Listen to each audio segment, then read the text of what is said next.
Como identificar as necessidades e acalmar o recém-nascido?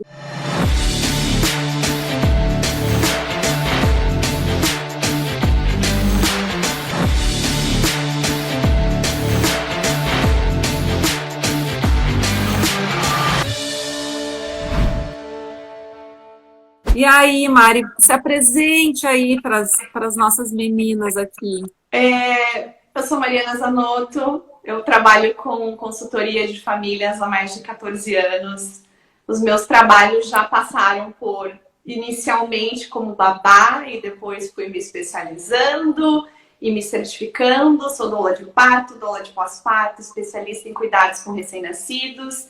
Tenho certificações também no Brazelton Institute, que é o Instituto de Brazelton, de observação neonatal, desenvolvimento infantil. Agora eu tô cursando pedagogia, então eu tô tipo. Não sabia! Sim, tô sempre evoluindo. Que legal! Muito bem. Meninas, eu não sei aqui se todas me conhecem, né? Porque deve ter misturada aí minha e tua, né, Mari? Eu sou a Rosane Sim. Balseiro. Eu sou nutricionista, consultora em amamentação certificada pelo IBLCE. E aqui há em torno de 17 anos ajudando mães, bebês, famílias com amamentação. Por que o tema dessa live? Tá? Porque, principalmente na minha prática e na da Mari também, já estou há anos aí com famílias, enfim, bebês, recém-nascidos, também com as questões muito de sono, né, Mari? Sim, sou consultora de sono também. Esqueceu dessa parte? Leve detalhe. Tem tanta especialização aí que até esquece, né, Mari? Então, a Mari também tem bastante tempo de atuação com a questão do sono do bebê, sono infantil. E aí, o tema dessa live, então, surgiu por quê? Porque na minha prática, né, eu sou consultora em amamentação, eu não atuo com o sono do bebê, mas é importante que as duas situações se relacionam intimamente e também porque muitas mães e muitos pais acabam não sabendo como identificar as necessidades do bebê, principalmente nos primeiros 3 meses, né? Que é esse crise, e aí acaba que, no fim, acabam confundindo tudo com fome, acaba que essa família fica angustiada, né, Mari, e não saber o que está acontecendo ali. Sim. A fome se mistura com sono, e o sono com outras necessidades, e essa família acaba não sabendo de que outras maneiras pode se acalmar esse bebê. E aí, ou é muito comum para todas as necessidades e para o peito, né? E aí essa família acaba não conseguindo identificar também as outras necessidades, porque muitas famílias, muitos pais de primeira viagem acreditam que tudo é fome, até porque a gente tem essa questão muito cultural de que o bebê chorou é fome, né? Sim. Então acaba que fica tudo meio misturado, eles não conseguem identificar, e tudo é peito, e ao mesmo tempo também, às vezes, acabam usando outros artifícios, por exemplo, a chupeta, como uma forma de acalmar o seu bebê, e a gente sabe que quando ela é introduzida muito precocemente, ela pode, de fato, atrapalhar esse processo, comprometer a questão do aprendizado da amamentação por parte do bebê. E também, muitas vezes, acontece dessa família que acaba usando a chupeta como uma forma de acalmar o bebê, sem saber, assim, de que outras maneiras que existem para acalmar esse bebezinho, que não seja, por exemplo, uma chupeta, né? Eles acabam usando a chupeta e comprometendo uma mamada efetiva. Às vezes até comprometendo o sono por causa da chupeta, porque o bebê pede a chupeta, daí ele passa a noite inteira sem conseguir descansar, então tudo é Pois é, Mari, então esse é um tema assim, ó, super interessante, tem várias questões, meninas, fiquem à vontade de perguntar aí pra gente, a gente vai respondendo o possível, a gente vai desenvolvendo o tema aqui, né, Mari? Isso. Mas tem um universo dentro dessa temática, mas acho que é um ponto bem importante também a questão da chupeta, né, que muitas vezes se usa achando que vai melhorar o sono do bebê, e aí se cria, por exemplo, uma situação, muitas vezes comum, né? De peito e sono ou de chupeta e sono. né? É da mesma forma assim que eu atendo crianças que mamam no peito 19 vezes, eu atendo bebês que mamam na mamadeira 19 vezes. Porque alimentação e sono são questões complementares que interferem umas nas outras, mas não se regulam de maneira específica. Elas se regulam de forma específica e não necessariamente uma vai resolver a outra, né? Tipo, a amamentação não vai resolver o sono, da mesma forma que o sono não vai resolver a amamentação. São profissionais diferentes que atuam em áreas diferentes que vão garantir que ambas as necessidades estão sendo atendidas e compreender aonde o limite de cada um se encontra. Tu é minha parceira há quantos anos? Quantos anos faz que eu recomendo o teu trabalho? Porque não é o meu, nossa, né? Eu não tenho o mínimo de pretensão de achar que a minha especialidade é a amamentação. Pode ser que a gente pontue essas questões durante uma consultoria de sono? É óbvio que sim. Agora, não vou resolver a amamentação. Não tem como, entendeu? Porque não é a minha especialidade. Então, essas coisas que você mencionou, eu acho que são super importantes. Porque eu acho que tem muita da questão de que a gente está tão ansioso para que quando o bebê nascer, ele vai cumprir com todas as metas que a gente esperou, sabe? Todas as nossas expectativas da amamentação perfeita, do sono perfeito. O bebê ideal, o bebê do livro. Isso, né? E aí que entra a perda da compreensão do que de fato é o pós-parto, o que é o quarto trimestre, que a gente tem que falar bastante sobre isso, porque antes mesmo da gente querer discutir, tipo, como é que eu vou resolver o problema do choro do bebê? É entender o que o bebê está passando quando ele sai do ventre. O que significa essa transição, né? E aí que entra esse conceito do quarto trimestre, de que o bebê, por 9 meses, às vezes um pouquinho menos, ele recebeu colo 24 horas por dia, ele foi embalado 24 horas por dia, ele foi alimentado 24 horas por dia. A temperatura nunca mudou. Ele nunca teve sentimentos e ele nunca teve sensações. De certa forma. Teve, né? Mas é de uma maneira diferente, muito mais contida, porque o ventre meio que tá ali para suprir todas essas necessidades. O bebê nasceu. E aí? Tudo diferente. Tudo diferente. Então, o quarto trimestre é essa adaptação, é essa perda das sensações que o bebê recebia em útero e esse novo momento onde o único objetivo que o bebê tem são 2. Isso a gente fala por causa de processos de autorregulação. Ser alimentado com sucesso e ser acalmado com sucesso. Essas duas coisas geram o que a gente chama de apego seguro. Então, de 0 a mais ou menos 3 meses, que é o período do quarto trimestre, que é esse período da importância da gente tornar essas duas necessidades claras para o bebê, onde ele entende que as necessidades dele têm diferença e são supridas de forma precisa. Através disso, a gente constrói o que a gente chama de apego seguro. Existem diversas formas de apego. O objetivo sempre é o apego seguro, não o apego emocional. E esses são outros 500. Mas é mais ou menos isso o que implica esse primeiro momento. Resumindo, o apego seguro é atender assim, com eficácia, digamos assim, aquelas necessidades básicas do recém-nascido, né? Clareza, exatamente. Se for pensar como um primeiro momento a alimentação como uma necessidade super básica e fisiológica, né? E também as outras questões que aí tu pode falar melhor que eu também, né? Que uma vai gerando a outra, né? Mas eu sempre digo assim, a gente parte do princípio de que a gente precisa garantir a alimentação desse bebê. Total. E aí É exatamente isso, é estabelecer essas questões de forma precisa. A gente tem que construir um alicerce, né? O alicerce, ele atende a necessidades básicas, porque o indivíduo é multifacetado. O indivíduo não tem somente uma necessidade, né? Então, entendendo o que o teu bebê está passando, de repente se ver sem o balanço 24 horas por dia, sem o colo 24 horas por dia, sem ser alimentado 24 horas por dia, é mais fácil entender que o teu trabalho nos primeiros 3 meses não tem a ver com acostumar ele mal, porque ele já nasceu mal acostumado. É verdade.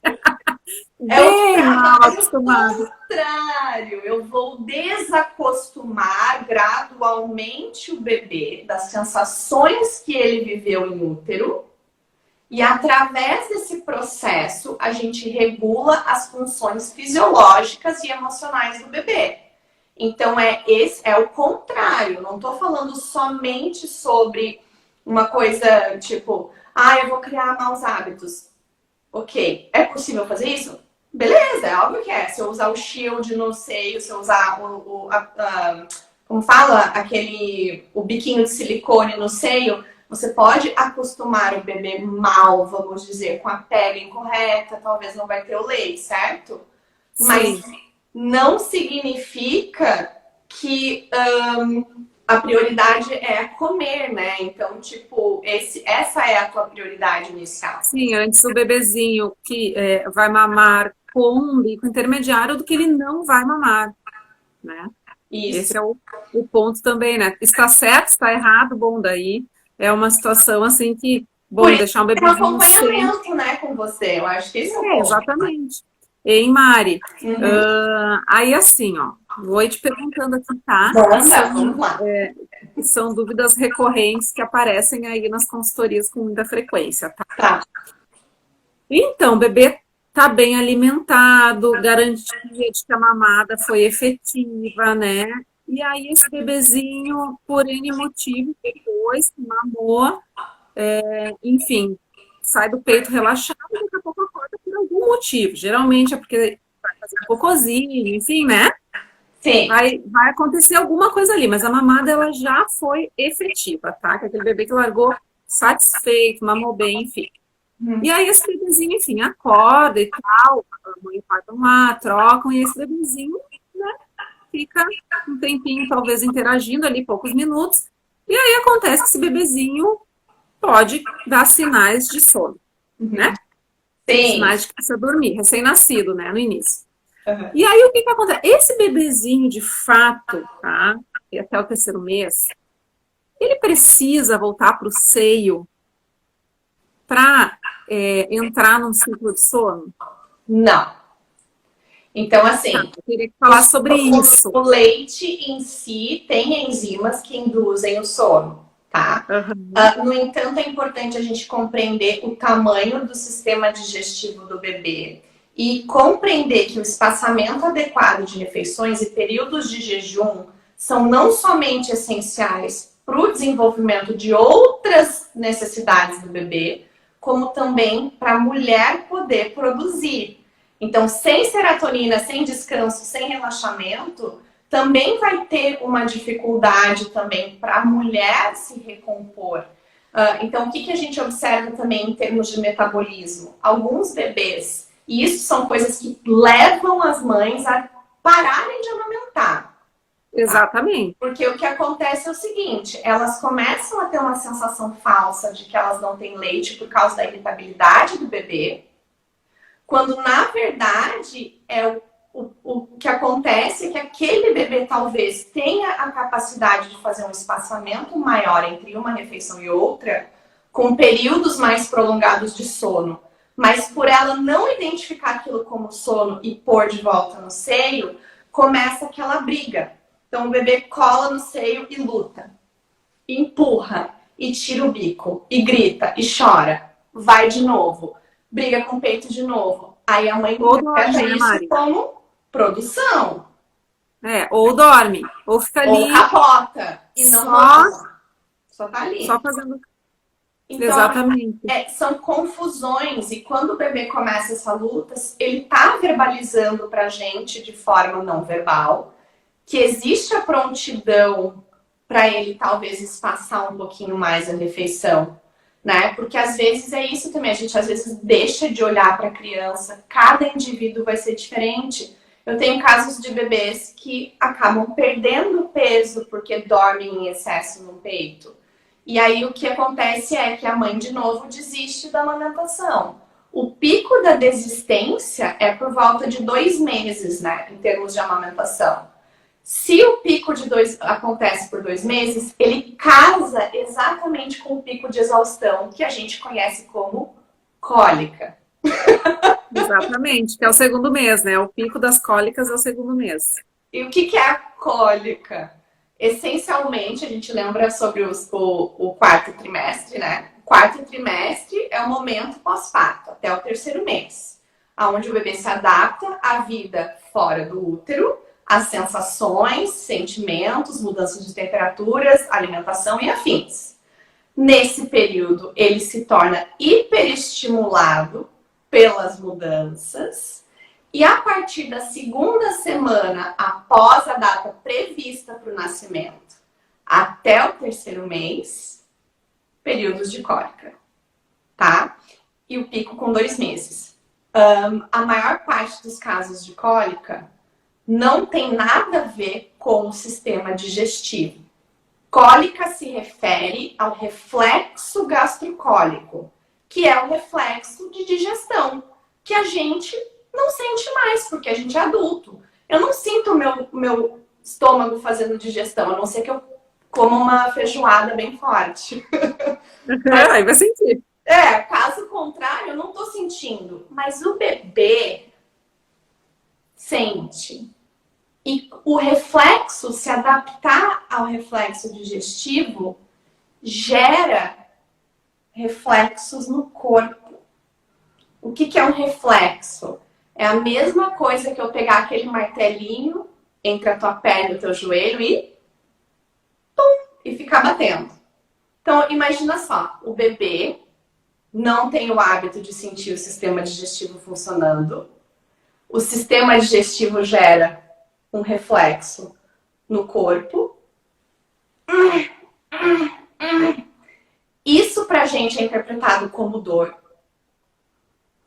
Pra gente é uma coisa horrível de ficar observando. A gente começa a remediar e todo mundo sai desesperado e põe no peito e balança e faz isso e faz aquilo. Quando na verdade é simplesmente estou cansado, preciso descansar, estou sentindo as funções do meu corpo. Isso é diferente. O que é isso? Como é que eu resolvo isso? Aí eu sou alimentado de novo. Talvez eu não esteja com fome, eu regurgito. E aí a gente entra num ciclo de talvez até medicar para uma doença, uma alergia, um refluxo, que não é um diagnóstico de doença possível. Porque o bebê que tem uma alergia ou um refluxo, ele vai começar a chorar desde o hospital. Essas são as diferenças entre o que é cólica relacionada a reflexo gastrocólico e o que é, sabe, uma condição de fato que o bebê tem. E colo não acalma dor. Colo não acalma fome. Peito não acalma dor. Se o teu bebê vai pro peito e ele está com dor, ele não será acalmado. Essa é a diferença. Agora, se toda hora o bebê vai pro peito e ele descansa, gente, ele evidentemente não tem dor. Esse é uma doença. Isso. Mas cólica também, dependendo do bebê, que são bebês mais sensíveis, hipersensíveis a essas mudanças, né, do organismo. Esses bebês, eles chegam a chorar por mais de 3 horas seguidas por dia, por mais de 3 dias seguidos, por mais de 3 semanas. Essa é a definição da cólica. Exatamente, isso é a cólica. Da clássica. E sempre no mesmo horário, tende a ser no mesmo horário. Normalmente no fim do dia, porque adivinha? Cansaço. Acumula tudo. Sim, acumula tudo. E nem sempre é a cólica efetiva, né, Mari? E Mari, olha só, e daí assim, então vamos lá. O que faz? Vamos lá, exatamente, na prática, como que a gente consegue acalmar esse bebê sem precisar de uma chupeta, por exemplo, principalmente nesse início, onde a gente precisa estabelecendo esse processo de aprendizado da amamentação. Como que faz, Mari Zanotto, acalmar esse bebezinho? Assim, existe um milagre, pelo amor de Deus, queremos saber. Milagre a gente sabe que não existe. Não existe. Né? Não existe. Por quê? Primeiro que o temperamento de cada bebê, cada pessoa, cada ser humano é extremamente diferente. Se vocês nunca passaram pela experiência de ter um bebê hipersensível, é realmente uma coisa que não tenho nem palavras para descrever o que é conviver com o hipersensível. Eu passei. Você era assim, guria? Super, não te lembra que eu conversei contigo várias vezes? É que já vai fazer 6 anos. Nossa, o Felipe, sensível é apelido. Eu sofri bastante no início. Exato. Então a hipersensibilidade nada mais é do que a sensibilidade a tudo que acontece ao redor do bebê. Então a troca de fralda, ela é tão intensa, por exemplo, para esse bebê, que ele não consegue se recompor depois da troca. Ele tem que ir pro peito. Ou, por exemplo, o banho é extremamente estressante. Ou coisas que a gente julga que vai ser super positivo, massagem, eles têm um pouco de desespero com o toque, mudança de luz, eles choram sem parar 20 minutos, 30, 40, 1 hora seguida. Então, o primeiro passo para acalmar é sempre entender que tudo tem a ver com os nossos sentidos. O 4º trimestre tem a ver com o seguinte, não sei se vocês já viram aqueles vídeos da criança que coloca o aparelho de audição pela primeira vez e escuta pela primeira vez. Tem todo um processo para aquela criança escutar. Ela vai ter que regular aquele aparelho por anos até ela acertar o que funciona para ela. Os nossos bebês, quando nascem, estão regulando tudo. Todas as sensibilidades, todas as habilidades de lidar com luz, habilidade de ser tocado. O tato, né? Exatamente. O olfato, escutar. Então, quando eu tô confuso sobre o que está acontecendo, desliga tudo. Se retira da onde você está. Se você já trocou a fralda, que pode ser uma necessidade, porque a umidade pode deixar a criança desconfortável, a mudança de temperatura pode deixar. Se você está observando que tem muitas luzes e tem muita coisa acontecendo, se retira daquele ambiente. Ou se não tem nada acontecendo, se coloque em outro ambiente, né? Então, é lembrar quais foram os estímulos que os meus bebês receberam dentro do ventre e utilizar esses estímulos durante o pós-parto. Então, aí é que tá o milagre. Aí é que tá o milagre. Aí é que se tá o milagre. Hein, Mari? É esse mesmo milagre. Então, assim, primeira coisa. Você já percebeu que todo mundo, quando tenta acalmar o bebê, faz...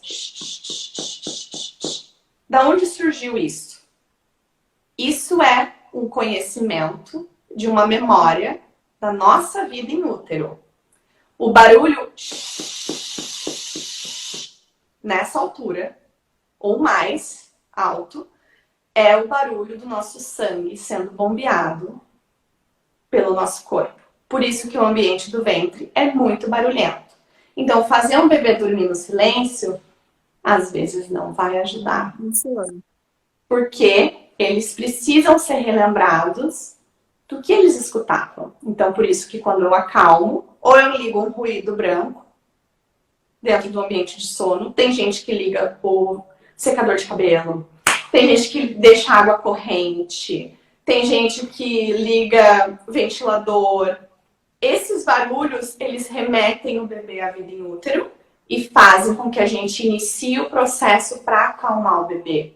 Então, um bebê que tem dificuldade para trocar a fralda, vamos testar um ruído branco, um barulho de cachoeira, um barulho de água corrente e vamos começar a fazer essa troca de fralda nesse ambiente com o ruído branco. Como é que era visualmente o ventre? Tinha muita luz? Tinha pouca luz? O que eles enxergavam? Aí eu replico visualmente o ambiente que também eles tinham dentro do ventre. Preciso fazer isso sempre? Não, você não precisa fazer isso sempre. Você precisa fazer sempre que o problema existir. A sucção. Não quero dar bico. Então, como é que eu resolvo? Dedinho na boca. O bebê provavelmente vai sugar o dedo 1, 2, 4 vezes. Eles já vão começar com reflexo de ânsia. E, naturalmente, cessou a necessidade de sucção. Mas eu não preciso só introduzir o bico. Existem outras formas de você conseguir acalmar sem precisar, tipo, construir uma muleta com o sono ou com a calma.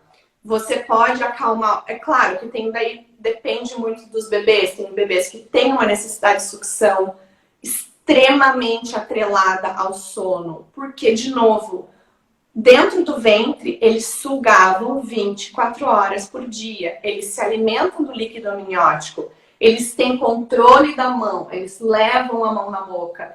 Existe um ambiente compacto ainda onde eles conseguem pôr o pezinho na boca. O cordão umbilical é o primeiro brinquedo do bebê. Então, eles estão saciando a necessidade de sucção. Então, para acalmar, sim, eles precisam desse suporte. Mas eu vou higienizar minha mão sempre que eu estiver com o bebê. Evita álcool gel nesses momentos de acalmar. Porque eu não quero que a criança beba o álcool gel. Então, eu sempre vou utilizar ou o dedinho, ou o dedão, ou o dedinho, ou o dedão, e ajudar esse bebê a se acalmar. Então, só para falar de novo. Replicar as sensações em útero.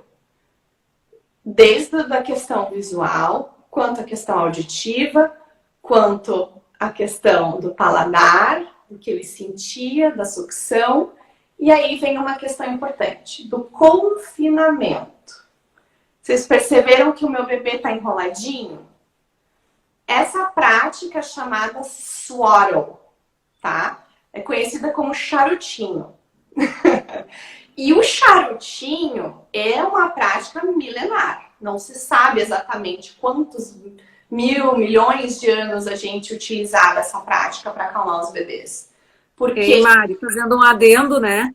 A minha mãe fala muito que ela cresceu vendo os irmãos, e meu pai também, porque a família era grande, então, do mais novo até o mais velho, passavam vários bebês, né? Que eles ficavam enrolados um mês. Todo o primeiro mês era charutinho o tempo inteiro, que eles não viam mãozinhas e braços, eram bebês que choravam. Tipo assim... Não choram. Que ficavam muito contidos, né? Claro, tem bebês que não gostam também, eu acho, né, Mari? Mas eu vou falar sobre isso daqui a pouco. Legal. Porque é importante isso, você falar isso. Mas eu sei que, assim, foi uma prática que a minha mãe passou para mim, né? Que ela viu isso, que ela utilizou, e que bebês não choravam naquela época, assim, tanto quanto é hoje, por exemplo, né? E aí o que eu vejo também na prática ali, no dia a dia, às vezes estou atendendo, fazendo a consultoria de amamentação, e eu vejo que, por essa mãe e esse pai não estão conseguindo identificar, lidar com outras necessidades, né? E às vezes eu até ensino a fazer o charutinho e tal. Eu pergunto, né? Como é que vocês têm feito e tal, para, né, fazer dormir fora do peito? Porque às vezes é uma situação assim, a mãe tá 24 horas com o bebê no peito. E a gente sabe que, né, é uma condição... O leite vai secar, ou essa pessoa vai desmaiar. E outra, não é qualidade nem pro bebê nem pra mãe, né? Então, eu muitas vezes vejo eles fazendo charutinho. Dá pra usar desde o primeiro dia, Jéssica, sem problema nenhum. Sim, o quanto antes melhor. Desde o primeiro dia. Se deixar muito tempo sem utilizar, e depois é difícil de conseguir também, né, Mari? Não necessariamente. Então, o que acontece? O charutinho serve para preparar o bebê para ser acalmado. Não serve para acalmar o bebê. O que eu tenho que lembrar? No pós-parto, o bebê não sabe que ele tem braços. Então, ele ainda está se acostumando. Tipo, o que é isso? Que coisa é essa? E, como tu mesma pode até relatar, sucção é um reflexo que a gente ativa na bochecha. Quando você acaricia a bochecha e o bebê é saudável, tá tudo indo bem, imediatamente você vai estimular o reflexo de sucção. Só que eu não controlo os meus braços. E aí o que acontece? E ao mesmo tempo a minha roupa fica roçando o tempo todo na minha bochecha. E aí a minha mãe vem me acalmar e ela me pega e põe a mão assim. E aí eu tô desesperada porque eu não tô entendendo nada. Por que Ou toda até a hora... posição de arrotar, né, Mari, assim, também. ó. Posição de arrotar grudada E a aqui. criança aqui, ó. E aí a gente diz assim, coitadinho, tá morrendo de fome. Mas sem se dar conta desse estímulo que causa um impulso e um instinto, né? Então, entender que todas essas coisas estão acontecendo e fazer o charutinho faz com que você mantenha tanto o reflexo de sucção contido nos períodos de descanso, quanto o reflexo de Moro, que é aquele reflexo do susto, que toda hora a criança dá uns trancos assim, toma um susto. Então, por isso que a gente usa o charutinho. Além disso, o charutinho possibilita que a criança se sinta segura, sem necessariamente estar no colo. Regras sobre o charutinho. Temperatura. Parem de colocar roupa demais nos bebês. Pelo amor de Deus. Um dos maiores riscos para a morte súbita infantil é elevar a temperatura do bebê. Esteja ciente da temperatura ambiente, esteja ciente do que está acontecendo. Se eu enrolo, eu tenho que saber que eu vou manter o calor ali dentro. Se a pele está avermelhada e não rosada, eu sou obrigada a retirar tudo imediatamente, porque eu estou desidratando o bebê. E desidratação causa não reatividade e indução de morte súbita. Então, isso é super importante. Então, o charutinho serve para acalmar, às vezes, para manter calmo, sempre. Quando eu coloco o bebê, toda vez que todo mundo fala, né? Quando você coloca o bebê no berço, eles começam a gritar. Quando você coloca no trocador, eles começam a gritar. Por quê? Lembra que a gente tá falando de reflexos, Porque né? tem espinho, né, Mari? Tem tudo espinho. Porque tem espinho. Tudo tem espinho. Na verdade, o que acontece é que quando eu faço esse movimento, eu ativo o reflexo de queda. Por que que eu enrolo o bebê? Para cortar a sensação de queda. Alguns desses paninhos de enrolar, eles já vêm com um zíper embaixo, porque daí dessa forma, quando eu vou fazer a troca de fralda em bebês mais sensíveis, eu não desenrolo os braços.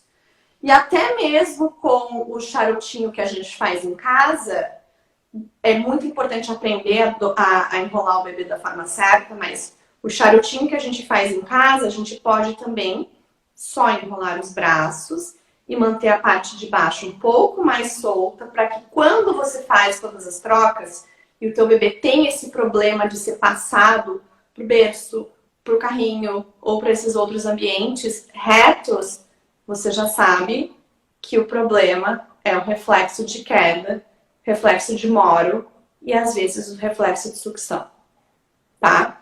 Então, essa é uma dica assim, ó, essencial para acalmar os bebês e ajudar eles nessas mudanças.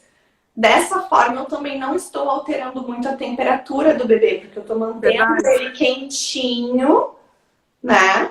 Dentro aqui e só daí resolvendo a questão da troca de fralda. Banho, eu enrolo e desenrolo dentro do banho, né? Isso é super importante também. Se o bebê tá muito estressado, enrola e desenrola dentro do banho.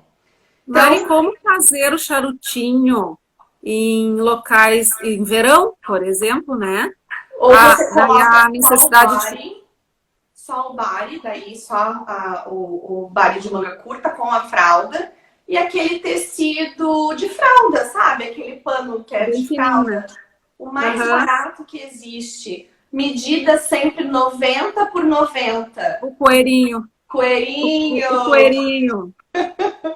Tá? Então a medida do pano é 90 por 90, porque daí você consegue enrolar bebês de todos os tamanhos. Esses tecidos também, que são. Esse aqui é muito bom, porque ele é de bambu. E ele é meio que elástico. E esse daqui também é bom, porque ele incentiva a gente, depois, quando o bebê tá pronto, para evoluir. Ah, que legal. O bracinho já sai e ele vira meio que tipo um saquinho de dormir, né? Mas enfim, Mas tem bebê que, ó, esses bebês que sabem se desenrolar, né? Até o charutinho surte efeito até o bebê começar a rolar de barriga para baixo. oi, Se Lu! o bebê está rolando de barriga para baixo, é muito importante retirar o charutinho para a gente não prejudicar a segurança e a saúde do bebê, porque a gente pode causar uma asfixia. Os bebês que se desprendem tendem a surtar, tipo assim. Esses são os bebês que, tipo, ficam lutam, e aí, tipo, no meio da noite, acorda. Começa a gritar. Esses são bebês que, às vezes, para acalmar, vou ter que enrolar novamente e dar uma acalmadinha. Então, falamos sobre ruído branco, essencial para acalmar. Ter noção de luz, isso é essencial para acalmar. Entender que muita luz deixa os bebês hiperativos. Alguns bebês não toleram isso bem. Então, por exemplo, bebês De dia mais também, Mari? De Oi? dia, essa história, assim, essa história. Deixa dormir no claro, na luz, nananã, para acostumar com o dia. Isso é bastante falado. É um mito. Por que é um mito? Porque o bebê não sabe, quando ele acorda na madrugada e ele vê a luz ligada, ele não vai falar para você: ah, isso é a luz elétrica, não é a luz do sol. Entendeu? A mesma função da luz elétrica em termos de liberação de hormônios de sono é a da luz do sol. E uma das coisas mais importantes para a liberação de melatonina, que é o hormônio de sono, é a mudança de luz. Então eu sempre penso assim: primeiro, eu ensino o bebê a dormir. Depois, eu ensino o bebê a dormir em qualquer lugar.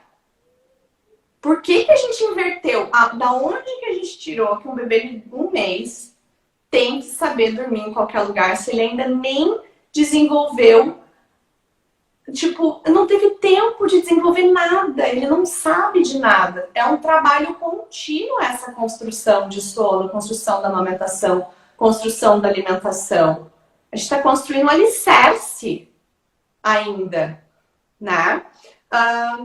Mas luz, ruído branco, suave. Então, para dormir, só salientando Sim, aqui, por favor. para fazer as sonecas do dia, ensinar esse bebê a dormir No de escurinho. dia, no Cria um escurinho, né, ambiente. Mari? Cria um ambiente. Olha que gostoso. Quem que não cria um ambiente pra gente? Eu vou lá, eu puxo meu travesseiro, eu às vezes aumento a temperatura do quarto ou abaixo, pego o meu travesseiro favorito, meu cobertor favorito. Por que eu não vou fazer isso pro bebê? Não faz sentido, Tem entendeu? que dormir na claridade com o sol na cara. Não, e com Pra o acostumar barulho com o de dia. todo mundo, e aí a gente também não pode ter uma vida legal, porque a gente fica sempre achando que tá interferindo no bebê, ou o bebê tá interferindo na nossa vida. Então, assim, não é assim. Eles têm necessidades, elas precisam ser supridas de forma extremamente específicas, né? Tipo, a amamentação tá com problema? Eu vou atender isso de forma objetiva e específica. Eu não vou ficar viajando na batatinha, né? Se resolve. Beleza, se resolve, mas aí você fica, tipo, ao invés de amamentar, conseguir amamentar pelo tempo que você gostaria, talvez você vá amamentar por menos tempo. Exatamente. É importante se resolver sobre essas questões.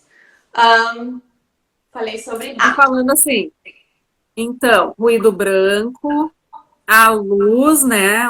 Diminuir os estímulos, isso pensando em técnicas para acalmar o bebezinho, né? Isso. O charutinho, isso? E aí o que acontece? Lembra que a gente falou que quando a gente posiciona o bebê de barriga para cima, você ativa o reflexo de queda? Eu enrolei ele e ele surtou. Isso acontece muito, tá, gente? Primeira vez que vocês tentarem, quem nunca enrolou um bebê, eles viram como se fosse um gato dentro de um saco. É verdade. Eles ficam muito bravos.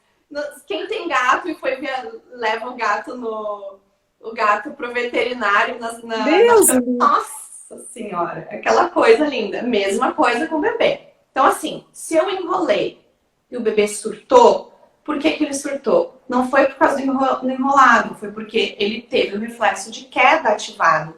Quando o bebê tem o reflexo de queda ativado, o impulso é fazer isso.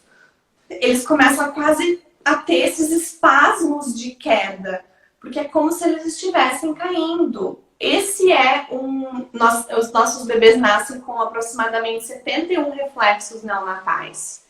Alguns deles são reflexos necessários, tipo sucção, ânsia, né? Não vamos engasgar, respiração, tosse, né? Trancar a respiração enquanto engole, ou respirar enquanto engole, que a gente não faz isso depois da vida adulta.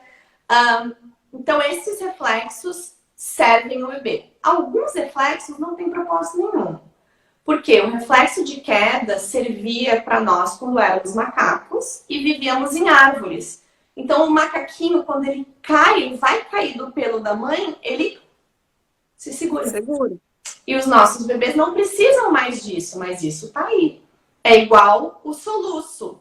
O soluço vem da evolução de peixes para répteis, que eles usavam o soluço para que os pulmões começassem a funcionar. Então, o soluço também está relacionado, porque a gente não sabe de verdade qual é o propósito do soluço, mas às vezes ele tem a ver com essa questão da respiração, a mudança de temperatura, que faz com que o pulmão comece a funcionar. Alguns bebês têm isso atrelado a refluxo, que também, de novo, tem a ver com respiração. Eles precisam respirar, então fica aquele ar meio que preso e inicia-se o soluço. Mas, enfim. É mais ou menos uma cãibra do diafragma, digamos assim. Assim, bem? Exato. É assim, isso. Assim. Então, se meu bebê virou um gato dentro do meu saquinho, o que eu vou fazer? Eu vou inverter a sensação de queda. E eu vou acalmar com o bebê de barriga para baixo. Então, deixa eu só ver se eu consigo fazer isso aqui.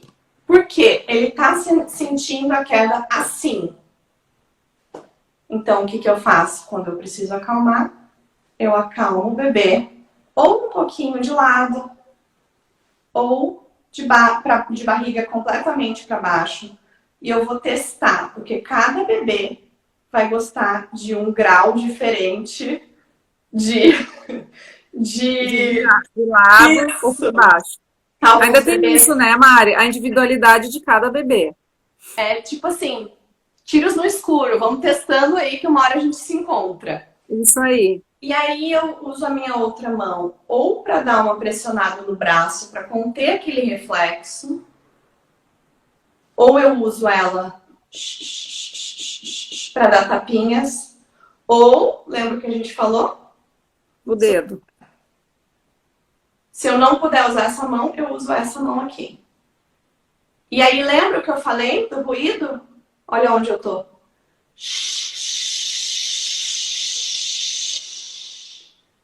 E aí eu combino a sucção com a barriga para baixo, com o rolinho, com o balanço, com o chiado, e isso é chamado de 5 S's. Quem conhece aí, meninas? Quem conhece 5 S?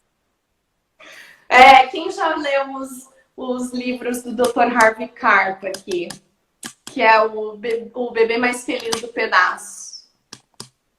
Vamos ver se as gurias conhecem. Sim, meninas, vai ficar salva esta live. Sim, está ótimo. Esse tema aí, Mari... Rende, né, amor? Não tem como não. Querer escutar 1000 vezes a Mari falando, né, meninas? Não conhecia, desapre, achei o máximo. Mari, fala sobre a técnica do Dr. Então, Hadi. o CARP, eu sou uma das primeiras, eu sou uma das únicas educadoras do Bebê Mais Feliz do Pedaço do Brasil. O CARP ele tem estudos extremamente específicos sobre a relação da morte súbita infantil e segurança de berço. E nesse processo ele desenvolveu esses cuidados, tá? Esses 5 S's, que essencialmente são fruto da teoria do 4º trimestre, que vem também do Dr. Carp. E o que ele diz é que a vida do pós-parto é essa adaptação aonde a gente faz o quê? Replica a vida em útero durante esses 3 meses. E é isso que eu estou mostrando para vocês. Se a gente ativa da forma correta cada um desses passos, o que nós estamos fazendo é contendo os impulsos que são causados pelos instintos do bebê, porque ele é um pequeno animalzinho e ele tem um monte de instinto de sobrevivência, e nós estamos aí ativando o reflexo da calma. Então, quando eu já amamentei, tá saudável, tá tudo bem, está a fralda trocada, iniciou o choro por volta das 5 da tarde, caos começou a reinar, eu coloquei o bebê ali no trocador, virou um gato porque eu tentei enrolar ele, tá se debatendo desesperadamente. Apaguei a luz, coloquei de barriga para baixo, liguei o ruído branco, outra coisa, por favor, eu não quero ninguém desmaiando, tá? Se vocês ficarem por 7 horas seguidas, a galera vai desmaiar. Eu já fiz isso, já tomei um teto por causa disso. Então, é verdade, eu não tô brincando. Cuidando de gêmeas, eu não aguentava mais. Pra onde ia, assim, tipo, louca. Mas hoje tem a tecnologia a nosso favor, né, Mari? Exato. Maquininhas de ruído branco, né? Coloco ali o ruído branco. Quanto mais o bebê chora, mais alto precisa ser o som. Por quê? Quando o bebê chora, ele só se escuta. Ele tá se escutando. Então a gente, oh meu amor, vai ficar tudo bem. E ele, e a gente, né? Vamos ajudar essa criança. Não significa grita com a criança, mas né, vamos ajudar. Então aí, começou o choro, eu enrolei. Tem no YouTube também. Tem vídeo meu também fazendo 5S, ensinando 5S, eu acho que tá no GNT, no Mãe e Companhia. Tempo, né, Mari? Tu é velha. Nossa! Séculos, amores. Séculos. Mãe e Companhia nem existe mais. Enrolei, virou um gato. Eu peguei, posicionei o bebê de barriga para baixo. Comecei com o balanço. Balançar é importante? Sem dúvidas. Mas o tipo de balanço que você faz precisa ser consciente de que esse movimento mata o teu bebê. Ok? Isso aqui é inadmissível. Quando a cabeça faz o movimento frente para trás, tá muito errado. Pode cegar o bebê.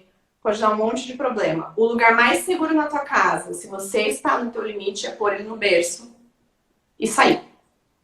Tá? Então, mas se eu estou tentando acalmar e eu estou bem, o balanço é de tremidinhas. Quando a cabeça faz assim. Que é exatamente o que ele sentia quando a mamãe subia a escada. Descia a escada.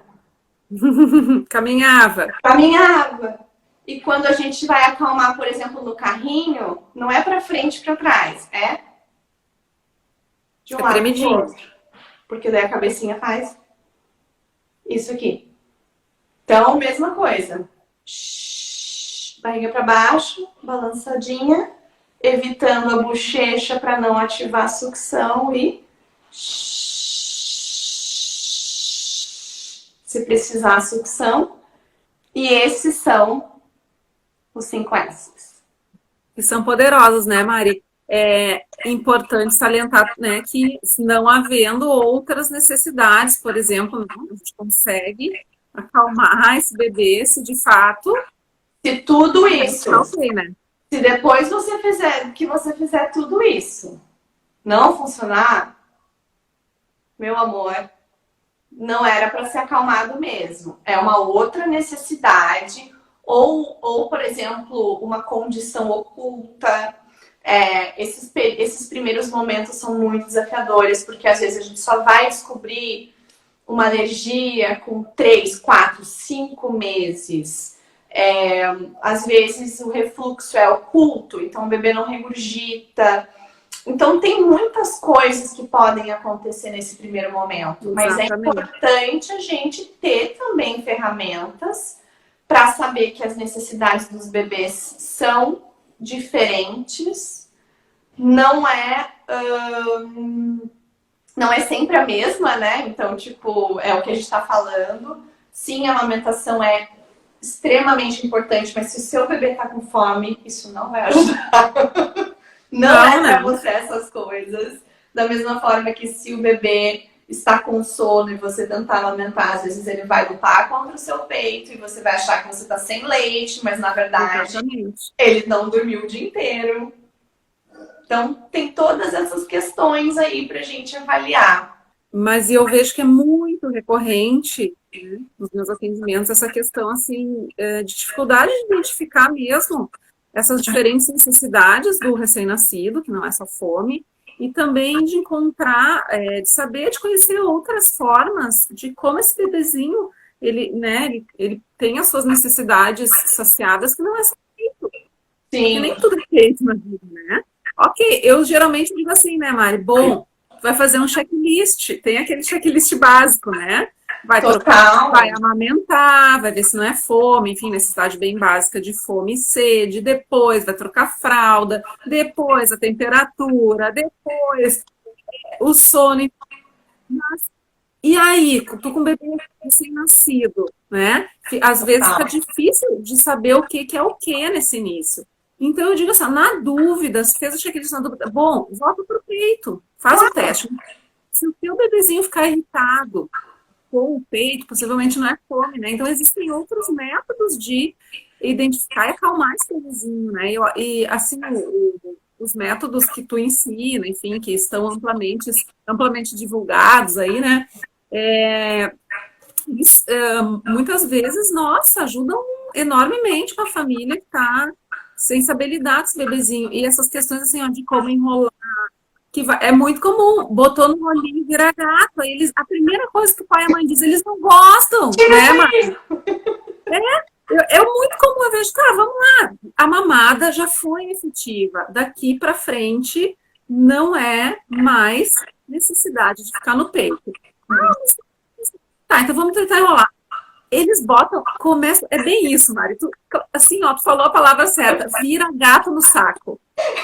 E aí já classifica como sendo aquele bebê que não gosta do rolinho, por exemplo, né? Do charutinho. Mas na verdade é algo que é importante. Porque a gente não se dá conta de todas essas outras forças que estão operando na vida do recém-nascido.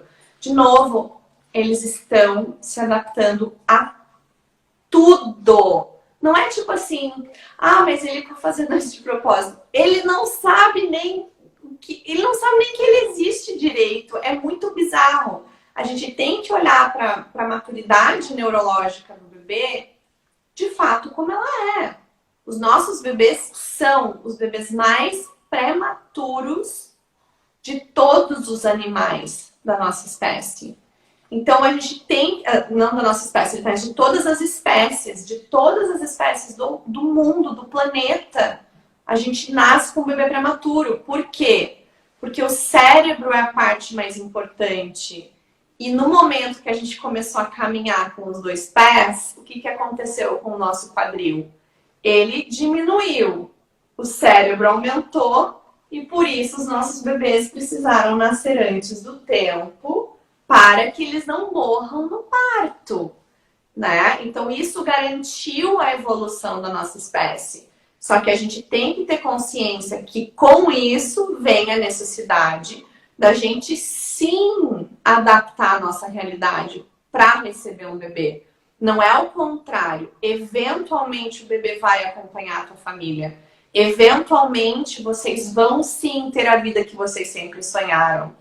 No entanto, temporariamente, e aí depende de vocês lutarem contra o bebê ou não, porque às vezes a gente luta contra eles, e é normal, né? Somos humanos, mas depende muito da gente se adaptar inicialmente, ter ferramentas que fazem sentido, e aos poucos eles vão se encaixando nos padrões da nossa vida. Se eu puder dar só mais uma dica, que é a dica mais importante sobre como acalmar os bebês. Entender que bebês acordam cedo e dormem extremamente cedo. Quanto mais você tentar prolongar a manhã e mais prolongar o fim do dia, mais desafiador vai ser os processos de regulação do sistema, de organização do metabolismo e do sono infantil. Então, isso é uma das coisas que eu mais posso dizer. Se o teu bebê às 5 da tarde chora sem parar até às 9 da noite, quem sabe não antecipa todos os outros momentos, não antecipa banho, não antecipa todo o resto para você não ter esse momento crítico na vida de vocês. E é isso. Essa dica é de ouro, hein, Mari? Essa vale ouro. Já vai acabar 28 segundos. Mari, querida, te agradeço imensamente por ter dado essa aula maravilhosa para essas mamães sedentas de conhecimento aí, tá? Obrigada, espero que a gente se encontre pessoalmente o mais breve possível. Esse nosso café, ó, já venceu, amiga. Vai rolar depois. Meninas, obrigada por estarem aqui com a gente. Um beijo. Sigam a Mari aí nas redes dela, Mariana Zanotto.